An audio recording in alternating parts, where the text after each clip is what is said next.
call our next speaker, Mr. John Gaffigan, founder and principal consultant, Gaffigan Consulting LLC. In 2014, Mr. John started a business development consultancy to help emerging green technology firms attain market traction.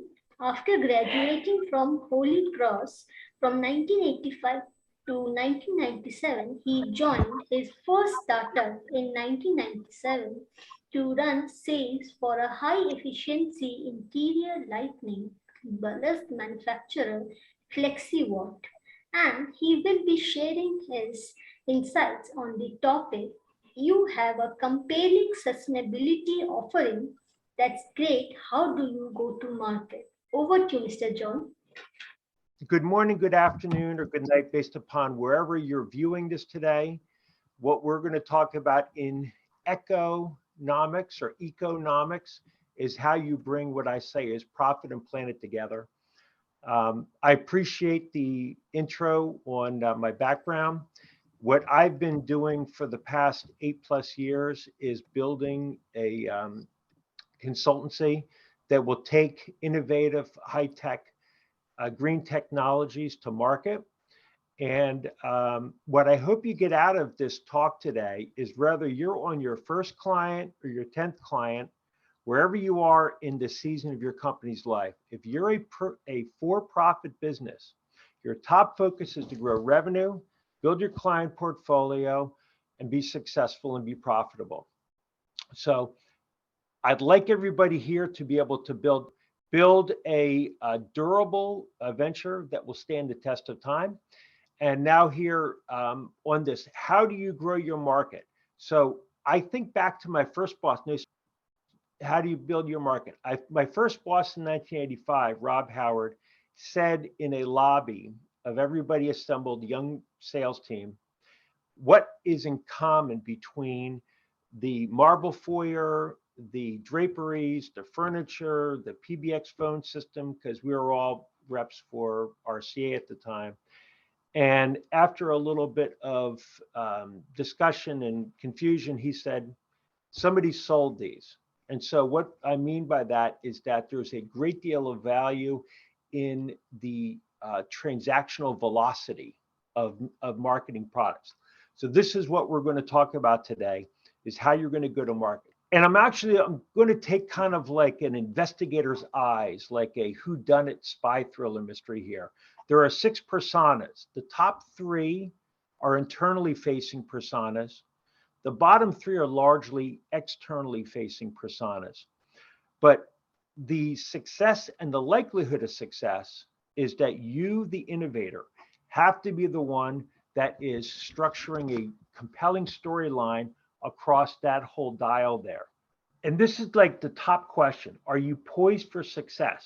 And when I talk to founders, I talk to green technology companies, you as the innovator are the one that plays a key role in your corporate story. So again, taking an investigator's look at how you are going to market, you want to kind of take this spy thriller kind of thing. Are you doing everything humanly possible here? You have to exhibit market embracing actions in concert to create this positive business outcome. The only thing that matters is what your target market perceives the value of your product as being and how they can derive value in it. The last thing I'll say here before we go into this is that if one of your main rivals can put their logo on your value prop wall and it resonates, then you haven't really done things to be differentiated or be memorable. And here, when I talk about strategic positioning, and I could spend a lot of time on this, but within a competitive range, people are going to buy from who they know, they like, and they trust. And so whether you're in business to business, business to consumer, the financial decision maker is going to justify their purchase order based on an emotional hook. And your foundation of success is built on successfully presenting what I call as an executive eminence. The executive eminence is how you are perceived in the market and how you are remembered. The same thing applies to how you do product development too. You have to do continuous process improvement. But let's look at each of these elements here. Being known, I mean, I am on the screen with you here today, so I am known to you. That's a relatively easy bar of success to be able to communicate to people. Being liked is almost as easy, but again, it just requires that you have an engaging personality, listen attentively, collaborate well, with the people you're working with. But the third and final point here, this is the one that requires a little bit of extra attention. And it's a bit of an eye chart. I believe the slides will be presented for folks, but this is the kind of the sum total of all the things that you need to be doing on a daily basis to gain trust. And trust is a very hard to explain type thing. You have it, or you don't have it, but it's the cumulative effort that you are putting in all the time to being actively involved in commenting on issues germane to your industry, that you are involved with trade organizations, with LinkedIn groups that are tied to the product and service that you bring to market, that you are putting up provocative thought leadership pieces that are reviewed in the industry. All of these things cumulatively are going to build your trust, your prominence, your executive eminence. And you can do this yourself directly, or you can outsource these type of tasks to a digital agency. So then when you are talking about tactical go-to-market things, again, I could spend a half an hour on this topic alone. But what I want to relate to you folks is that I like the idea of lean interviewing. So what I mean by this, there's 15 total there. But what I like about lean interviewing is that it's a concept of inquiry before advocacy. And what I mean by that is that the first bullet up there, we talk about a minimal viable product. Once you have an offering that is stable and it has a compelling use case and people seem to like it, and you're going to go out to market. The second bullet talks about lean interviewing. And what I mean by this is that you're not doing any selling here. You're going and you're saying, I have a perception of problems that are germane to your industry. And are these type of things evident? Have you found these type of things? Now, whether it be a resource, a scarcity or paucity, or whether it be a proliferation of waste product, or any type of an issue out there that you feel that you can address and benefit, ask people that you think are part of your target market to get feedback and buy-in. You're not selling anything now. You're just trying to set the market so that when you are going to sell, that you are approaching the proper market so you don't burn through money before you get critical mass. Very important. The last point I'll say on here is that let's say you have a more mature product. You're a little bit more advanced in this season of your corporate growth. You have 15 or 20 clients and you want to broaden your product out. You may at this instance say, we have seen X issue particular to Y industry, whatever that would be, and we have been able to provide remedy with a Z offering. Is this something that you have seen in your industry? So this allows you to expand within verticals where you have had early traction. It also allows you to expand into adjacent verticals where you can bring on additional client vertical markets so that you can grow your company. Everything about your venture, for it to succeed, it has to be durable, ideally outliving you. But so, these are tactics that you bring to bear. I'm happy to chat with anybody afterwards about some of the things that I do in this market.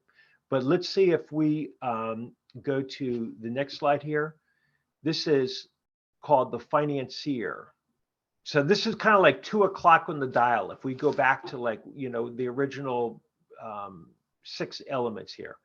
How are you funded? This is probably the time eternal question, because every startup entity usually will go through friends and family money. They'll go through some degree, whether you are using like a Start Engine or a WeFunder, Republic, friends and family, family office money is really good. I know folks that are doing this that are looking to find innovative technologies in green tech. Happy to chat with you about that afterwards.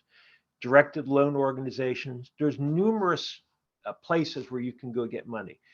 Getting this right and putting a lot of investigator focus into this is really important. My counsel to everybody is that you come in with conservative numbers. Don't be rose-colored glasses pie in the sky. You are far better served to beat your worst case scenarios and remain solvent. Early client adoption, as I say here, the success makes subsequent funding rounds so much easier, a lot less stressful. And I'll say that even last week, there was a Turnaround Management Association conference, Las Vegas, Nevada, western part of the US. Trusted colleague of mine said that a senior money bank official said that they and other money center banks are really tightening the scrutiny around how they are lending to organizations. So from traditional banking vehicles here. I think that this also now falls back into play about how you really have to be memorable.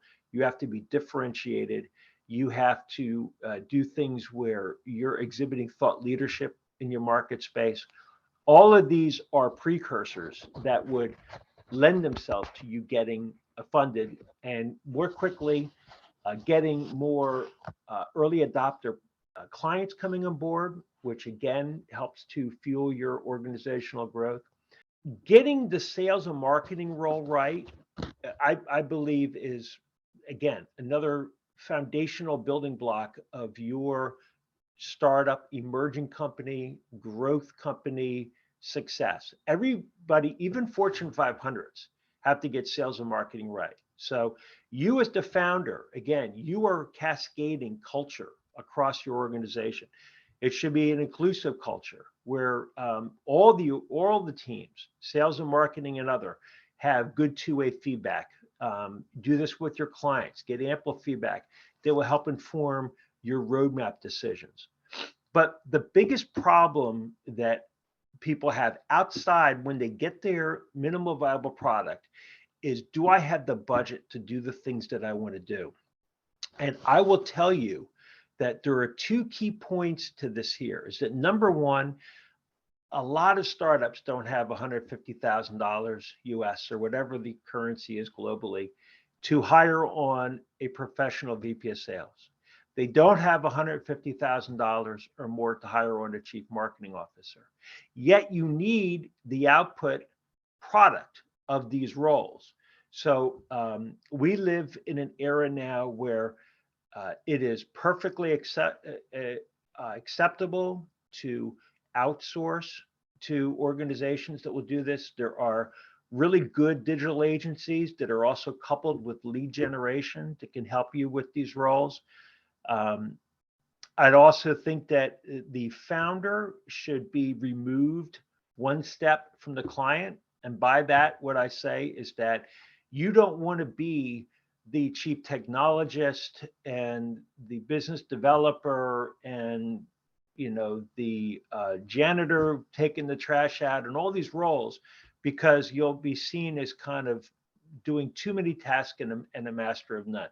Yes, the earliest stage, you are probably a team of one, but as soon as you can hire on people, whether they're trusted friends that can really do these roles or whether you outsource that, having somebody between you and the customer allows for that organization, whether it's in-house staff or outsourced staff, to build the rapport, build the cadence with prospects. You come in as the founder, the innovator, to close deals once they're kind of queued up. But the beauty of that is that you actually now have deeper organizational girth. Very important to convey to folks that you are not just a team of one.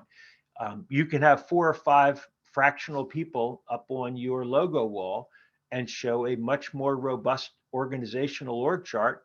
And it may just be you as a W-2 employee or a salaried employee, as we say in the US. And all the other roles are fractional time roles, perfectly acceptable. The buyer, and this is probably the most important persona to get right. I talked earlier about lean interviewing.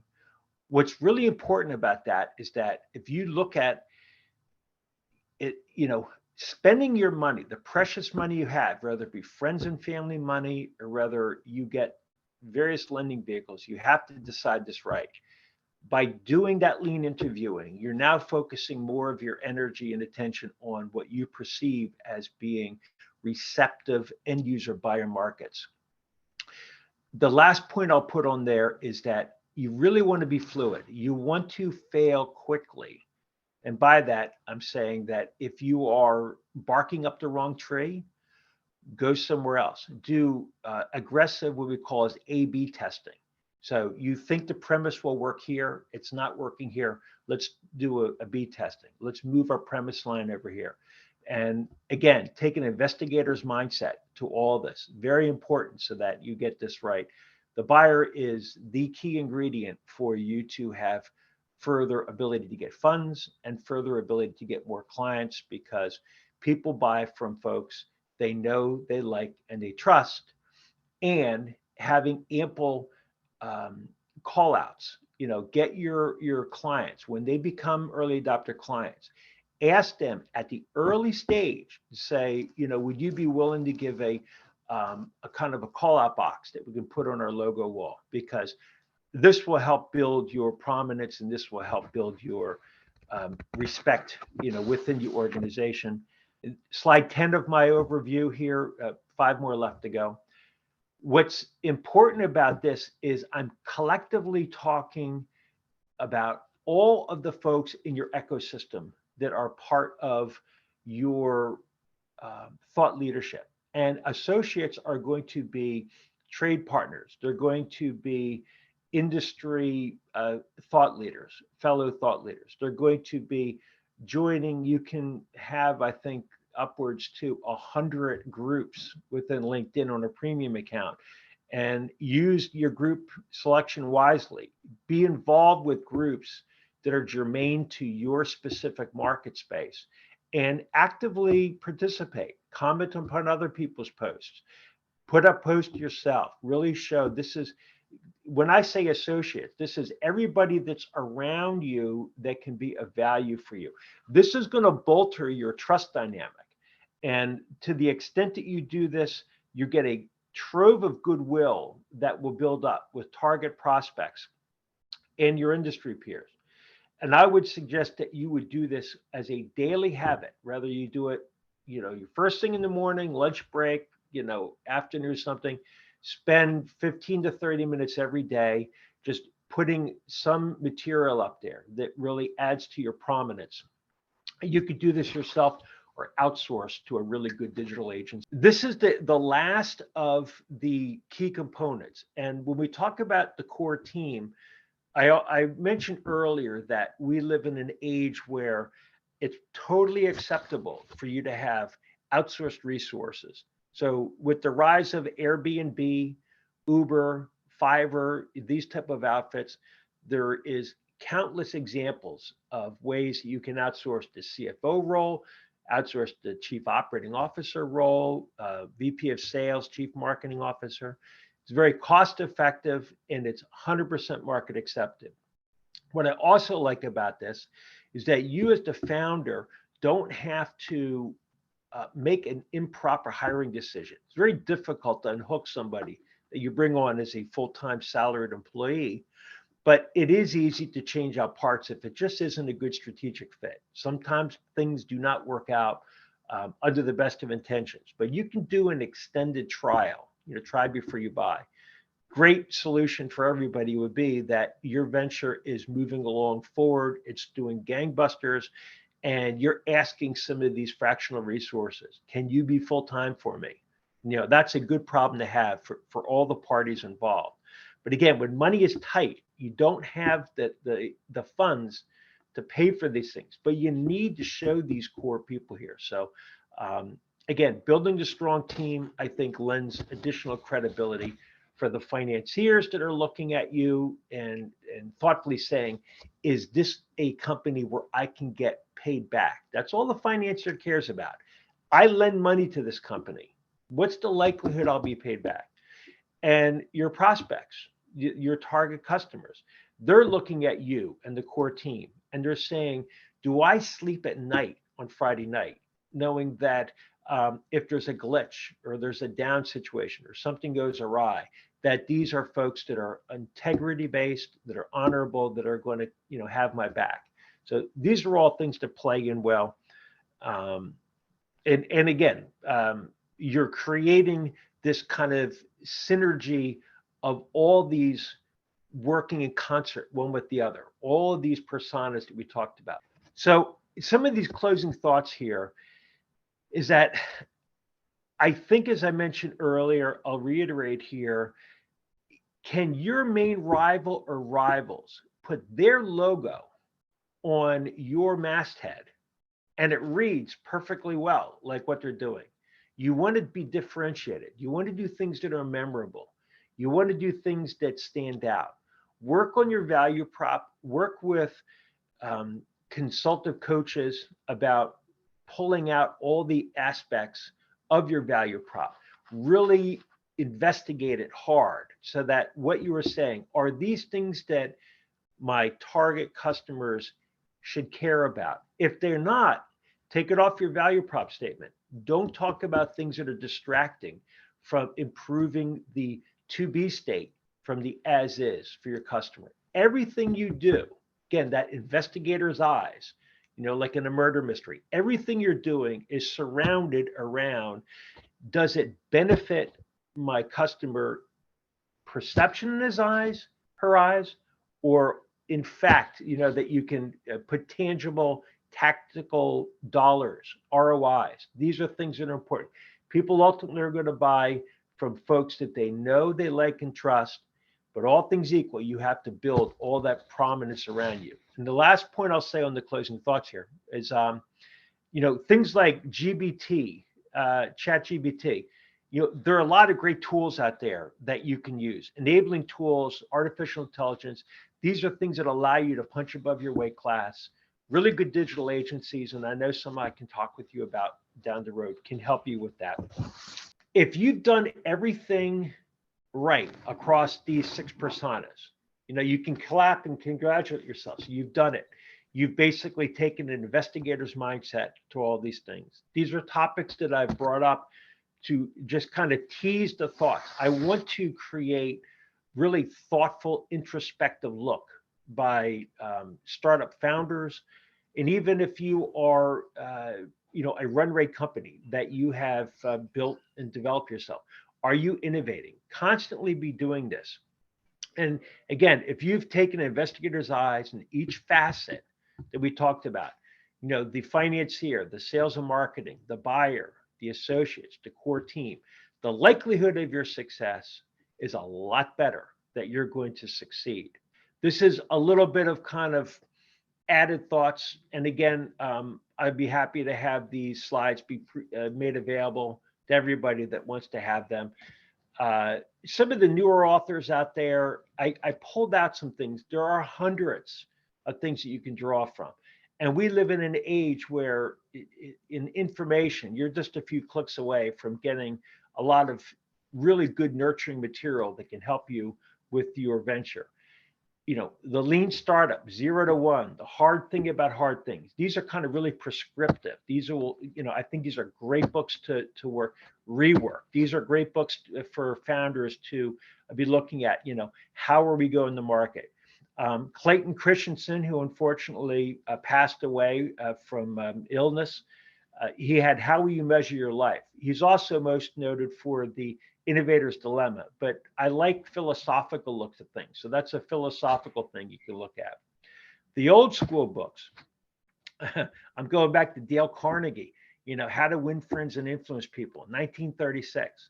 I mean, yes, this was before the era of meetups and LinkedIn groups and all that, but there's a lot of practical things, smiling. There are things that you can do that may be below the surface evident, but I think it's a worthy read. Getting to Yes, based upon, how you are in your demeanor. Are you a people pleaser? You can you can kind of get people to come to your line of thinking. It's a good book there. Spin Selling. I mean, this was basically part of the curriculum back in the 80s when I was kind of getting into the sales world. It's still very instructive. And what it does, it talks about situation, problem, implication, and need. And it breaks down each of those steps, kind of in a selling cycle. And I think it's really helpful for founders that may not be comfortable with the cadence and with the nomenclature and with the kind of putting into the different buckets where people stand in that selling cycle. The last point there of crossing the chasm, Jeffrey Moore, what I love about that is that you have the typical bell curve, that is applied to a lot of different dynamics.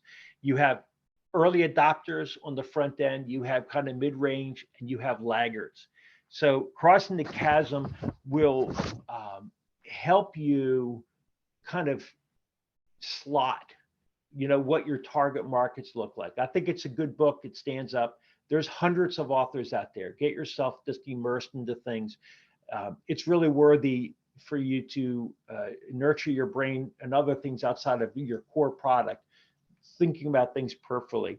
There's a book that everybody I think should have on their desk. My transitions that is called The Elements of Style. That's not coming through here. This was freshman literature 101 for me in high school. It is as relevant as written in 1918 as it is today, around being clear, concise, and compelling in all of your correspondence, the 4 C's there. The last thing I'll leave for you on this overview is a little humorous thing. There's a guy called Brian Burns, has a program on LinkedIn called The Brutal Truth about sales and selling. I've been interviewed on his program before. He's got hundreds of thousands of followers around the world.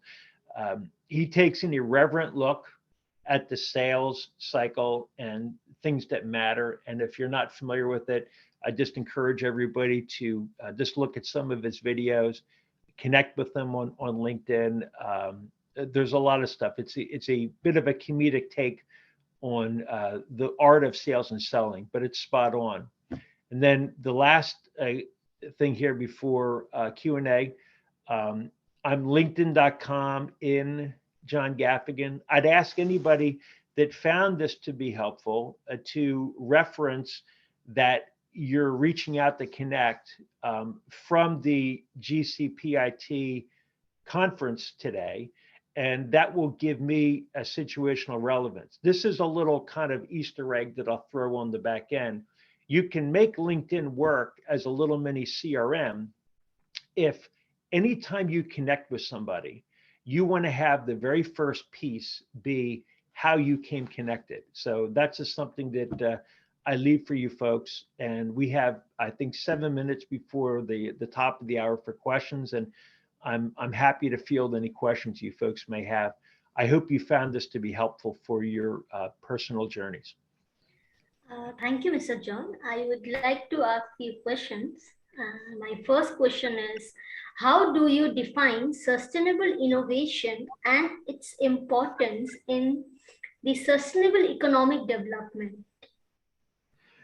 Well, sustainable innovation and its importance are only framed from a standpoint of, is the audience that you are looking to appeal to, do they find it to be of value? Is it a Me Too thing? Is it a commodity thing? Is it innovative? Is it revolutionary? And is there a good return on investment? So I think that those are key elements that should come into play. Thank you for your answer. My second question is, do you think sustainable innovation and community innovation can coexist?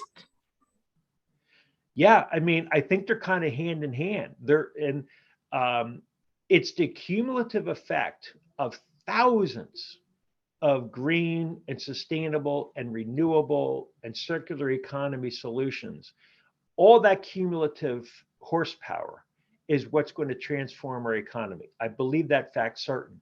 So as more and more innovative companies and products come to market that are dealing with sustainability issues, I think that that cumulative effect will start to displace the old laggard systems. Thank you. Next question is the role of communication in building sustainable business. What is the role of communication in building sustainable businesses? Well, I talked about this earlier. Your communication style, I'm a huge believer that there be full two-way communication with all the stakeholder audience, all the 6 people along that, yourself, your sales and marketing, your core team, your associates, the financiers, the buyers, all of these people, you want to have a clear, consistent, communicated message. And it has to be around a value prop that benefits, the greater sustainability community. This also applies to any industry. So if you're, I don't know, making widgets, whatever that is, I mean, you just have to talk about differentiators that benefit that target market. But for the green community, it is using less resources to get the job done. Thank you. And my last question will be, lean interviewing is one of the very unique approach. Will you highlight little more on the steps to go ahead with lean interview? Yeah. Whoever asked that question, there is George Mason University here in Virginia, Eastern US, outside of Washington, where I live. It has a incubator community where I was involved with a cohort of people that learned the skills of lean interviewing. Lean interviewing is basically, I said it is inquiry before advocacy. It is the corollary to that is ask first to understand, then be understood. Sounds very Zen-like, but what it means at its essence is that you don't want to be presumptive on having a remedy for a given problem. You want to ask questions where you can kind of tease out the problem implications. We talked about spin selling from 1988. This is a really good example of tying something back in from my early days of selling. You have a situation, you have a problem, you have an implication of that problem, and you have a need. So that, that's a practical solution. Lean interviewing is just putting a wrapper around all of that is very regimentedly not going into bringing your little red wagon out saying, look at all my goods I have to sell for you, and defocusing, on your specific solution, but staying involved actively into the problem here. Thank you so much for your answers and presentation. And I see somebody gave me a little attaboy. You've given a lot of good information here. So I hope that everybody benefits by that. Again, I welcome collaborating with anybody here. I know that I'm 2 minutes before the hour, so my time is about up. Ananya, thank you for advancing slides. Sorry, I had a little issue, but I'm glad that we were able to get that ironed out. And it really was a pleasure to speak with you folks today. Thank you. Have a great rest of the session. Thank you. Thank you so much.